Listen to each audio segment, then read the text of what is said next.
There is a system underpinning the global economy that most people have never heard of. It does not appear in most history textbooks.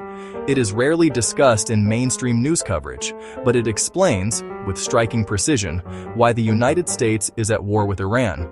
That system is called the petrodollar, and in the next 8 minutes, it will change how you read every headline that follows. To understand why American foreign policy consistently orbits the Middle East, one must first understand what the United States is actually protecting. It is not merely oil. It is not simply territorial interest. What the United States is defending, with diplomatic pressure, economic sanctions, and now military force, is the architecture of global finance itself. Iran is not simply a regional adversary. Iran is one of the most direct challenges to that architecture the world has seen in 50 years. To understand why, we must go back to 1944. In the final stages of World War II, representatives from 44 nations gathered at a resort hotel in Bretton Woods, New Hampshire. The objective was straightforward: to rebuild the shattered global economy and establish a new monetary order. The agreement they reached was historic. The US dollar would become the world's reserve currency, the foundation upon which all international trade would be conducted. Every other currency would be pegged to the dollar, and the dollar itself would be backed by gold at a fixed rate of $35 per ounce. The system created stability. It also granted the United States extraordinary economic influence. But there was a problem. By the late 1960s, the United States was running significant budget deficits, financing both the Vietnam War and an expanding welfare state.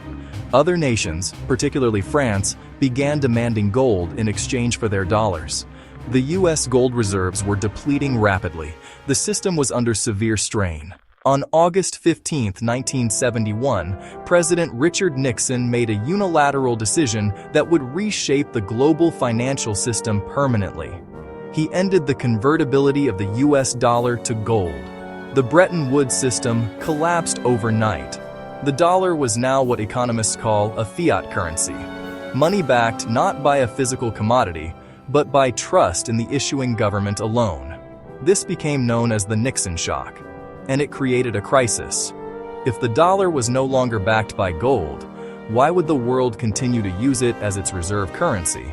The United States needed a new anchor. The answer came from an unlikely partnership. In 1974, the Nixon administration reached a landmark agreement with the Kingdom of Saudi Arabia. The terms were deliberate and consequential.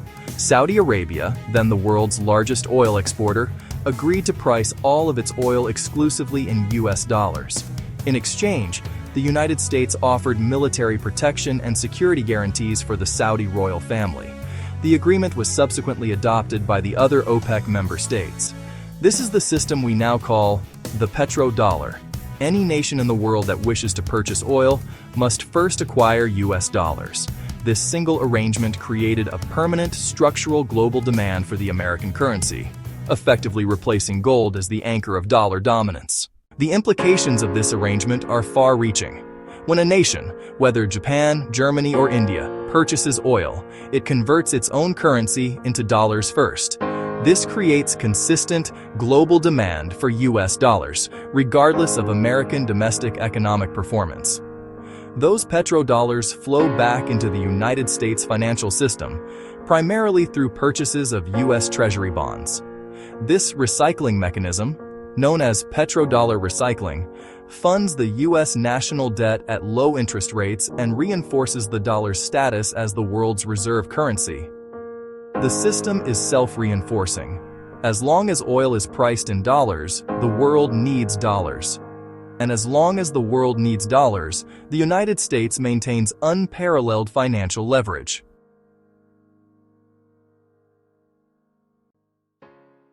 Iran represents one of the most sustained and deliberate challenges to the petrodollar system in modern history.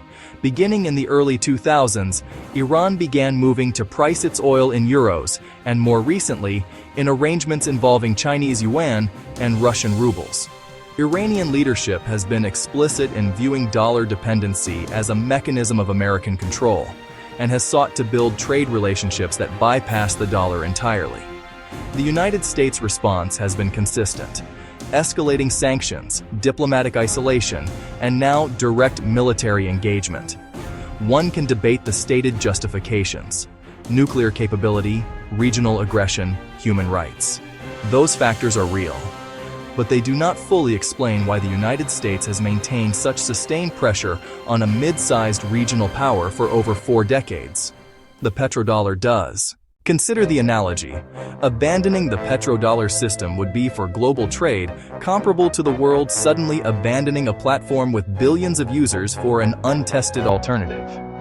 The inertia of an entrenched system is enormously powerful and enormously worth protecting. The conflict in the Middle East is not simply a story of ideology, religion, or territorial ambition.